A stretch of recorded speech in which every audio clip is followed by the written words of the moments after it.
Mike Evans has yet to practice this week, but there's still optimism that he will play. That and more on today's episode of Locked On Bucs.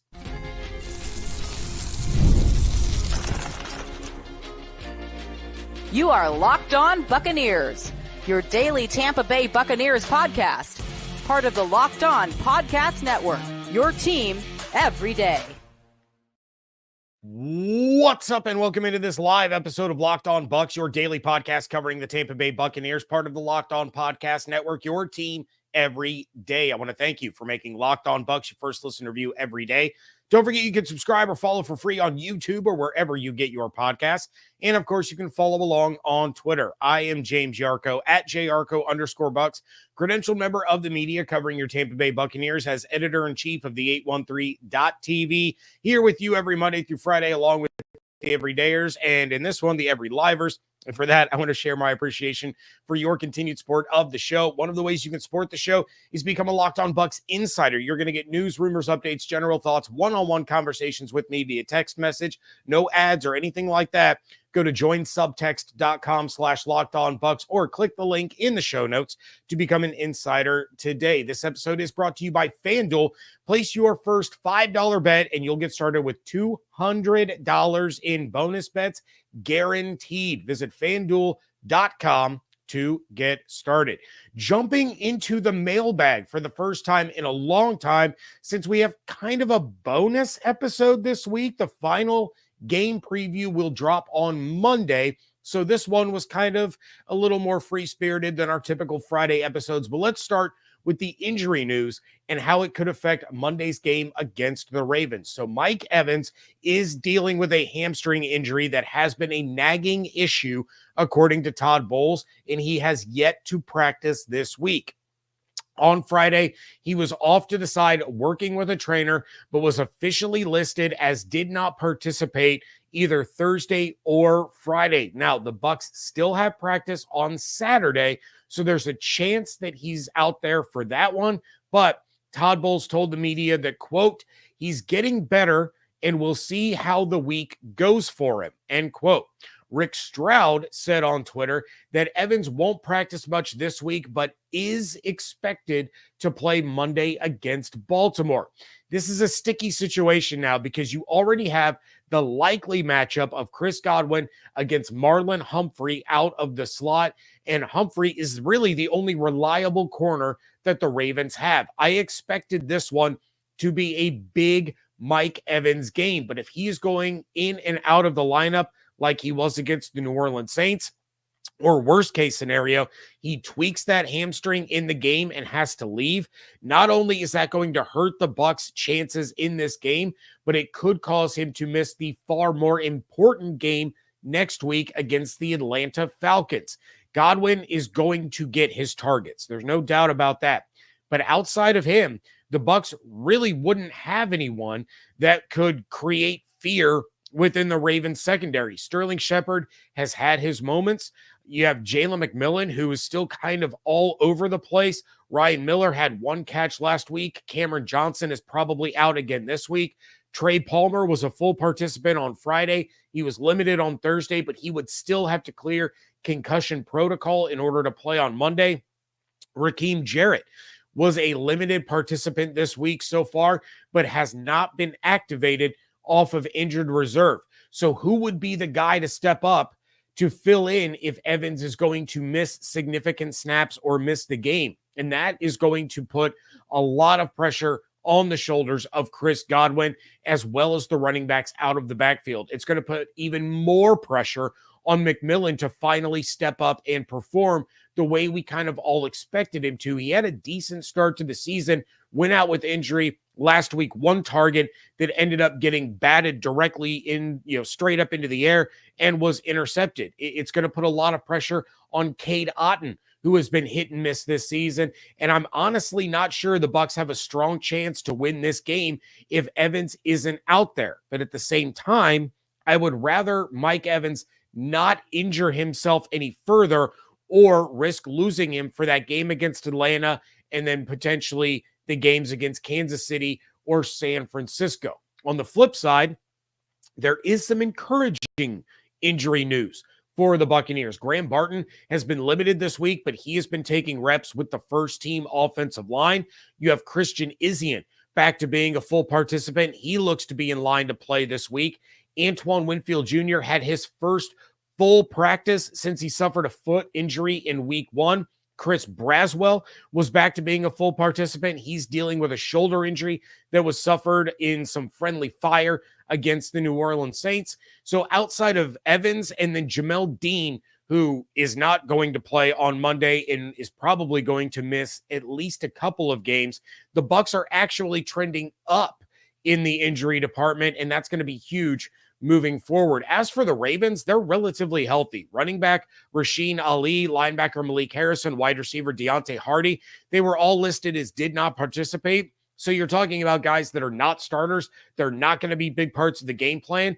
And the same goes for the other 3 players listed on the injury report as limited participants. None of them are really, major contributors for the Ravens. So the Ravens are doing much better than the Buccaneers are in the injury department, but the Bucs are still trending in the right direction.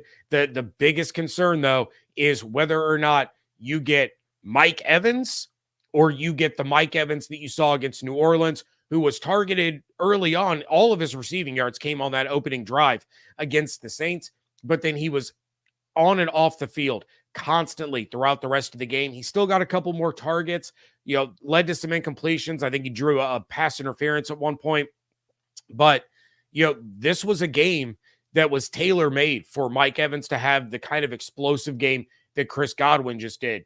This could have been a 7, 8, 9 reception game, over 100 yards, maybe a touchdown or 2 for Evans because of the major mismatch that he creates against this Baltimore secondary. And if Baltimore decided to move Marlon Humphrey over to defend Mike Evans, that's going to open things back up for Chris Godwin. So it's kind of that two-headed monster. I talked about it with Kevin Ostreicher on the crossover episode on Thursday that, the Ravens are already having enough problems dealing with one number 1 receiver. The Bucs offer 2 legitimate top targets in the NFL, and they were going to have their hands full. You don't want to see Mike Evans, push too far, but at the same time, you certainly need him out on the field if the Bucs are going to give themselves a chance to beat the Ravens, who are without question the hottest team in football right now. Going to jump into the chat before we move on. Let's see. We got Gary saying, I would save Mike for Atlanta. I would too, honestly. Evan and I talked about that on Wednesday. If you're going to lose one of these games coming up over the course of the next 4 weeks, this is the one to lose. Yeah, it stinks that it would be the first game at Ray J after Hurricane Milton. It would stink that it's in prime time. But in the grand scheme of things, this game and the Chiefs game are far less important than that Falcons game or even the 49ers game. That Falcons game is a 100% must win. Just like the Saints game last week was a must win for the Bucs to stay, in the division race. Same can be said for the Falcons game. The Bucs have to win that game if they're going to stay in the hunt for the NFC South. You go 0-2 against the Falcons, that moves them to, 4-0 in the division. You're not going to get any help from the Saints at this point. You're not going to get any help from the Panthers at this point. That would mean that the Falcons end up going 6-0 in the division and, are ultimately probably going to end up with a better record overall than the Buccaneers. So the game against Atlanta is massive, and it also shows how horrible that loss was on Thursday night when the Bucs should have had it wrapped up and done. And then to lose that one, it still could cost them down the line. Now, I don't know the Falcons schedule off the top of my head moving forward. I can promise you that from week 11 on, it's going to be a heck of a lot tougher than the Buccaneers schedule. We'll talk a little bit more about that in a little bit, but you're still going to be asking for a lot of help. Narav in the chat says, is Barton back a good thing? Hainsey played well, or is that the Gedeke effect? Yeah, Hainsey did play well, and we have a full season of Hainsey playing well. In 2022, he actually played really well. Last year, he struggled a lot, but the whole offensive line struggled a lot. Barton is still the better center for the Buccaneers. He's better at pass blocking. He's better at run blocking. He is the overall better player. That's why the Bucs used a first-round pick on him. But, I would say that Gedeke returning lifted the Bucs offensive line as a whole pretty big. But, you're still going to want Barton out there. He's still the smarter player, the more versatile player. You see him, kind of sneaking out there and being a lead blocker on some of these screen passes, being far more effective than Hainsey is. And that's not a slight against Hainsey. I like him. He's a good dude. And he's a good football player, just not as good as Barton. Think back to that week 1 game against the Washington Commanders. It's the only time that this Bucs offensive line has been completely together, and they were fantastic in that game against the Commanders. Going to jump into the mailbag that is coming up next on today's episode of Locked On Bucs, part of the Locked On Podcast Network, your team every day. For most of us that like collecting cards, the idea of spending $2,000 or more on a Luka Doncic or Patrick Mahomes rookie card just isn't in the cards. I love collecting, but that's some serious money to drop. Thanks to slab packs from arenaclub.com, now it's possible to score gem mints for a fraction of their retail price. Every card that I listed was hit from last week's Arena Club slab pack drop. Arena Club is the only repack that provides real value, a complete view of all possible cards, and clear hit rates for each one. Arena Club slab packs are revolutionizing the repack game with transparency. After your pulls are revealed, they'll immediately be placed in your showroom for safekeeping, selling, trading, or auction. The Arena Club grading process is accurate, fast, and transparent with a full grade rationale provided and explanation of how your card was scored. Right now, you can get 10% off your first slab pack or card purchase by going to arenaclub.com/LockedOnNFL and use code LockedOnNFL. That's arenaclub.com/LockedOnNFL, code LockedOnNFL, all one word, for 10% off your first purchase. PrizePicks is America's #1 daily fantasy sports app with over 5 million active members. It is the easiest, most exciting way to play daily fantasy sports because unlike other apps on PrizePicks, it's just you against the numbers. You can now win up to 100 times your money on PrizePicks with as little as 4 correct picks. It is the only real money daily fantasy platform with an injury insurance policy so that your lineups stay in play even if one of your players leaves in the first half and doesn't return. PrizePicks puts their members first, so all withdrawals are fast, safe, and secure. When my picks hit, I can get my money in as quickly as 15 minutes. Download the PrizePicks app today and use code LOCKEDONNFL, all lowercase, all one word, and get $50 instantly when you play $5. That's code LOCKEDONNFL on PrizePicks to get $50 instantly when you play $5. You don't need to win to receive the $50 bonus. It's guaranteed. PrizePicks, run your game. Thank you again for making Locked On Bucs your first listener view every day. The new Locked On NFL is here, and it's twice a day. The madman Tyler Rowland kicks off your morning with a double shot of NFL espresso and swing by the barbershop with Tony Wiggins for some real NFL talk. It's the new Locked On NFL today, or the new Locked On NFL, and it's twice a day. Check it out at the new Locked On NFL on YouTube or wherever you get your podcasts. And it's been a long time since we've done a mailbag episode. You guys know, especially you longtime everydayers, once we get into the season, things kind of become a little bit more routine, right? We have our reaction episodes. We have our, follow-up reaction episodes. We got WTSP Wednesday, then boom, we are into the next week with the crossover and the preview.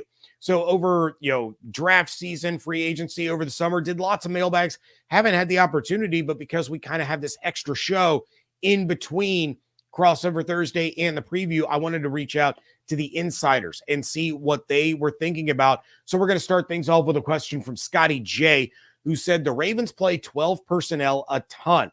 With our weakness at linebacker, how do you defend 6'6" and 6'5" tight ends They have two beasts that run the ball. We handled the running game back last year, but the quarterback wasn't Lamar Jackson. Of course, Scotty J referencing the Bucs being able to shut down Derrick Henry when the Bucs played the Titans last year, and he's 100% right. The quarterback wasn't Lamar Jackson. And this is a question, Scotty, I'm glad you brought it up. This is a question I've been asking myself all week long regarding this matchup. It's bad enough that Zay Flowers has all of a sudden become a receiving threat, but now you add Derrick Henry to the mix, and then you have to go up against Mark Andrews and Isaiah Likely. If you remember, the last time these two teams faced off, it was Likely that kind of took over and beat the Bucs in a game that's best remembered for Shaq Barrett getting hurt and Devin White showing absolutely no effort whatsoever. He got heavily criticized in that or following that game, turned into a whole big thing.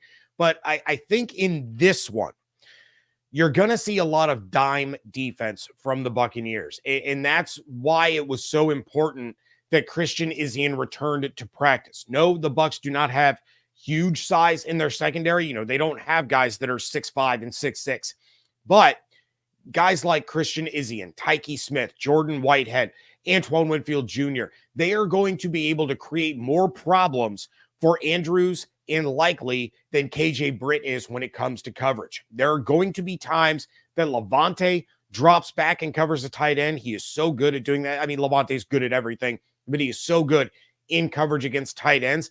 But he's also going to be a pivotal part of the run defense to try to slow down Derrick Henry. The Ravens are phenomenal at play action. This might be the best play action team that the Bucs go up against all season long because Derrick Henry is constantly a threat. It doesn't matter what the down and distance is. Henry can get the ball at any moment on any down, anytime, any place on the field. So the Buccaneers cannot get sucked in on the play action. They have to stay disciplined, not create easy pitch and catch situations for Lamar and those tight ends. But if it does turn into some of these play action, short dump offs, you know, just kind of sail it a little bit over KJ Britt and Levante David into that open space in the zone, that's where the extra defensive backs are going to come in handy. They're going to be able to kind of sit back in coverage, then they can break on the ball quicker than a linebacker is going to, and that's going to give themselves a chance at a pass breakup or an interception. Especially, I mean, we've seen Antoine Winfield Jr. do it a dozen times. We've seen Jordan Whitehead do it. Hasn't been able to haul in the interception, but he's gotten the pass breakups. Christian Izien has done it before. It's going to be a really, really difficult thing for the Buccaneers to navigate, and it's one of the reasons that we're talking about, or we're going to be talking about, off-ball linebacker as a team need after the season. I like Britt, but he's too much of a liability in the pass game, and the Bucs are going to have to get an upgrade there. Like Evan said on Wednesday, there's a decent chance that you won't see a ton of the Bucs in dime packages until next week against the Falcons, but I still think that there's going to be quite a few times you see 6 defensive backs out there on the field on Monday night strictly because of the threat that Baltimore poses at tight end. Got Insider Mike, who wrote in and said, if we can go 4-0 during the next stretch, who is left that can compete with us, let alone beat us? This is a trap question, Mike. This is a trap question, and I appreciate it, but I don't appreciate it because you're putting me in a sticky situation. You know the old saying, any given Sunday. You saw what happened when the Bucs walked into a game against the Denver Broncos thinking that Denver couldn't compete with them. They got smacked in the mouth. So the actual true answer is anyone on the schedule if the Bucs don't have their head on straight. But for an answer more in the spirit of the question that you are asking, where we assume that the Bucs are going into these games, not taking anything for granted, fighting for playoff seeding, fighting for winning the division, taking every game seriously. I do think that the Chargers could pose a problem because of the fact that, number one, it's in Los Angeles. That is going to be a tough, a tough road trip.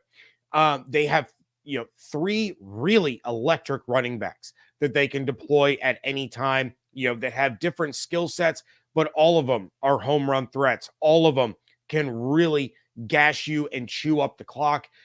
We know that Justin Herbert can sling it.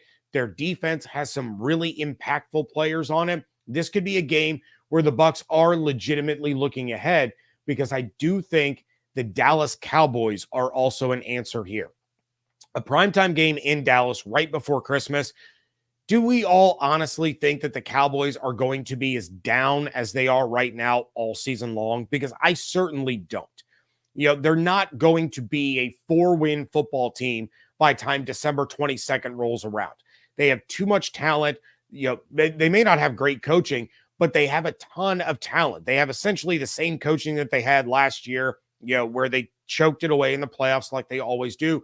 But this Dallas Cowboys roster also creates a lot of matchup problems for the Buccaneers. By December, Micah Parsons is going to be back. DeMarcus Lawrence is probably going to be back. Brandon Cooks is probably going to be back and help out CeeDee Lamb and Dak Prescott on the passing game. That's going to be a really, really tough game. And not just that, from a matchup standpoint, but it's a tough road game for the second week in a row. That's going to be the Buccaneers' 4th road game in 5 weeks. So when they come out of the bye, they have back-to-back road games. Then they get to play at home. Then they have back-to-back road games again before they finish the season with 2 home games. That is going to play a factor, whether we like it or not, whether it's a cop-out or not. That is a real thing. That is a ton of travel in a short amount of time. So to answer your question, Mike, I think the best team left on the schedule that the Bucs will face is Dallas. I think they're going to be very different from the Cowboys team that we are seeing right now, for what'll it be, October 20th when they play. But don't sleep on the Chargers either. Outside of that, if I have to come on here and do live shows about losses to the Giants, Panthers, Raiders, or Saints, it's going to be very angry and negative the entire time. You all are more than welcome to join me in the live chat and cope. But if I have to cover losses against any of those teams, I'm not going to be a happy person when I'm doing these shows. Going to jump into the chat again real quick before we move on. What do we got? Narav also says the Chargers. Demon Hunter says, yes, the Cowboys are garbage. They won't make the playoffs this year. We're gonna revisit that, Demon Hunter. I realize the Cowboys are struggling, but I think they're still going to be in the playoff hunt by the time that game rolls around. And the other thing to keep in mind, if the Buccaneers are kind of clipping along and they're in a good spot, the Cowboys by that stage, because that's week 16, they could still be fighting for their playoff lives, where every game is a playoff game, because if they lose, they're not going to get a wild card. You remember how dangerous of a team the Buccaneers were when every game was a playoff game and they were fighting for their postseason lives. That could be another factor when that game rolls around. Going to wrap up the mailbag questions next here on today's episode of Locked On Bucs. Hey, NFL fans, you can start the season with a big return on FanDuel, America's #1 sportsbook. So when you get a hunch in the middle of a game, you can check out the latest stats, view live play-by-play, and so much more on the same page where you place your bets. The Buccaneers are 3.5-point home underdogs to the Baltimore Ravens with an over-under of 49.5. The over-under has even gone up since the last time we spoke. The Bucs still trail the Falcons in odds to win the NFC South. Atlanta is -170. The Bucs are now at 155, so those odds have gotten a little bit better for the Buccaneers. However, the Bucs are plus 4,000 to win the Super Bowl, and Baker Mayfield is currently at plus 2,200 to win the NFL MVP. You're going to get started with $200 in bonus bets guaranteed when you place your first $5 bet at FanDuel.com. Again, just place a $5 bet and you're going to get $200 in bonus bets over at FanDuel.com. Wrapping things up here on a live mailbag edition of the Locked On Bucs podcast. And I do have a couple of more mailbag questions to get to. And Ghost Hunter Gal, I haven't seen Ghost Hunter Gal in the chat yet. Maybe she's missing the live show here, but she asked, if the Bucs beat Baltimore, will the talk be a Super Bowl rematch with Kansas City? Will we be considered world beaters? I don't think so. And I don't think they should at that point. Look, the Lions still have the number one offense in the league. Their defense is much better than Tampa's at this point in the season. The Bucs defense is starting to get healthy. We're going to start to see some improvement. But as it stands right now, going into week 7, the Lions have a better offense and a better defense statistically than the Buccaneers. We'll see where Detroit is without Aiden Hutchinson. He's a huge part of what they can do, but overall, they're better. And I know the Bucs beat them once already, and if they play again in the playoffs, it's going to be a hell of a game, but I think the Lions would be favored. San Francisco is going to be getting healthy. Christian McCaffrey will be back, and that changes everything about who the San Francisco 49ers are from an offensive standpoint. They were in the Super Bowl last year. They are still good enough to return this year. I think Baltimore is still, even if they lose to the Bucs this week, they're still going to be in the conversation. Kansas City is always in the conversation because they're Kansas City, not because of what Mahomes is doing, but because what the defense is doing. Their offense, if we're being honest, kind of sucks. Where is Minnesota going to be at that point? That's another team that no one is talking about. They faced the Lions this week. If Minnesota beats Detroit and moves to 6-0, that is going to enter them into the Super Bowl conversation. So, it's so tough that one game, the NFL's week to week. So one game is not going to swing the pendulum in the Buccaneers' favor too much, just like one loss isn't really going to swing the pendulum, in the other direction. So if you're singling out the Baltimore game, I don't think the Bucs are going to be talked about as world beaters. I don't think they're going to be talking about, a Bucs Chiefs Super Bowl rematch. Now, I also don't think that a 4-0 run here makes the Bucs the ultimate talk of the town either. It certainly will start to get them more national recognition. They're going to be part of more of those conversations on ESPN and Good Morning Football and all those things. It will make a bigger case for Baker Mayfield in the MVP race, because if the Bucs rattle off 4 straight wins here, they upset Baltimore, they beat Atlanta, they upset Kansas City, they probably are not going to be favored against the 49ers. How you're looking at a football team going into the bye week at 8-2? They're going to have to be talked about. It could do a lot of good for the Bucs on a national scale.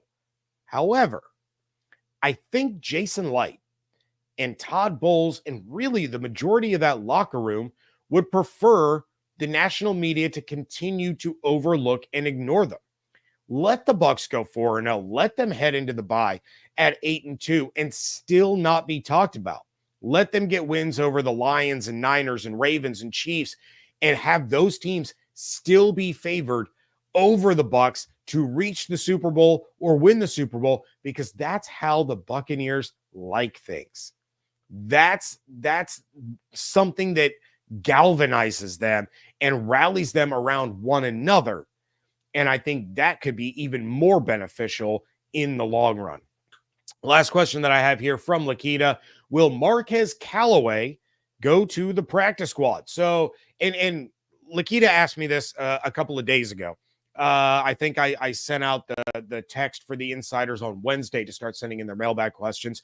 So for those that have not heard or that missed it, the Bucs did sign former New Orleans Saints wide receiver Marquez Callaway earlier this week. I have not talked about it on this show, but as part of the Bucs roster moves earlier in the week, both Callaway and then cornerback Dallas Flowers were added to the practice squad.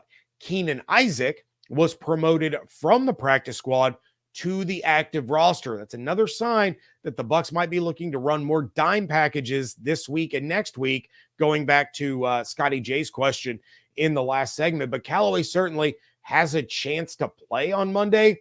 depending on if he's picked up enough of the offense before Monday night. With injuries to Evans and Cam Johnson, we're not sure if Trey Palmer is going to clear concussion protocol. Callaway could be a game day elevation for the Bucs less than a week after joining the team. He could be used more for special teams, might have a couple of offensive plays here and there where he gets deployed, and it's probably going to be a deep shot, or at the very least, he's going to be the guy to try to take the top off the defense and open up something underneath because of the speed that he offers.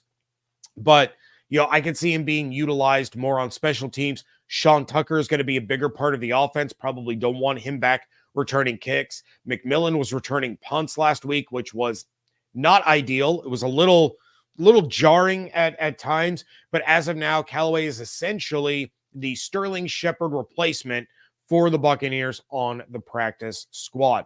Going to jump into the chat real quick before we get out of here. You guys are awesome. JJ Cowan, I heard Cleveland's having a fire sale. Any good corners? I wouldn't look to Cleveland for corners, honestly. I don't know their roster overwhelmingly well. Their fire sale needs to start with just getting rid of Deshaun Watson. Eat the dead money and just move on from him. Let Jameis start, let him get used to the offense. Let him, start to build a rapport with some of these guys on the offensive side of the ball and be your starter moving forward. There's going to be a lot of talk over the next couple of weeks about whether or not Myles Garrett is going to get traded. And if he does, I don't see the Bucs being bidders. I don't think they would have the money. I don't know Garrett's contract, is his full deal off the top of my head. But, if they trade for him, not only are you giving up draft capital when you already don't have a 6th round pick in next year's draft, but then that's money that cannot be allocated to Chris Godwin. So would you rather have Myles Garrett, or would you rather have Chris Godwin? And I honestly don't think that this Buccaneers offense is anywhere close to being the number 2 offense in the NFL without Chris Godwin. That's going to play a big factor. You're not going to find anybody in the draft that's going to walk in the door and be the same as Chris Godwin, especially when you have higher priority positions. So I probably wouldn't expect the Bucs to make any trades at all as far as bringing in new players, but stranger things have happened. I just wouldn't go to Cleveland for any corners. We got Paul, aka OG Baker Bro. Shout out to James and all Locked On Bucs peeps. Bucs go 3-1 over their next 4, and Baker Mayfield wins the MVP. I like that. I'm here for it. Demon Hunter says, no, James, you are awesome. I appreciate that. Cecil says, thoughts on a Jamal Adams, Todd Bowles reunion? I wouldn't. Jamal Adams has rapidly declined over the past couple of years. He could have been real bad this year because he was in Tennessee, and Tennessee really, really stinks. But at this point, if you were to sign Jamal Adams, he would probably be relegated to the practice squad for a little while. I don't see him immediately jumping in and taking Christian Izzian's spot, or, even jumping above Kayvon Merriweather right out of the gate. He'd have to show that he can still make some plays, and he's not as bad as what he has shown in Tennessee this year. And then Richard, I'm going to go ahead and get to this before we get out of here. Are we doing predictions? Not on this episode. The final prediction episode, or the final preview episode with the predictions, is going to drop on Monday. I'm going to record it on Sunday. It will drop on Monday, so I know we won't be doing the predictions live in the chat on this one, but we will be going live after the game Monday night / early Tuesday morning, so we'll still be able to jump in that way. But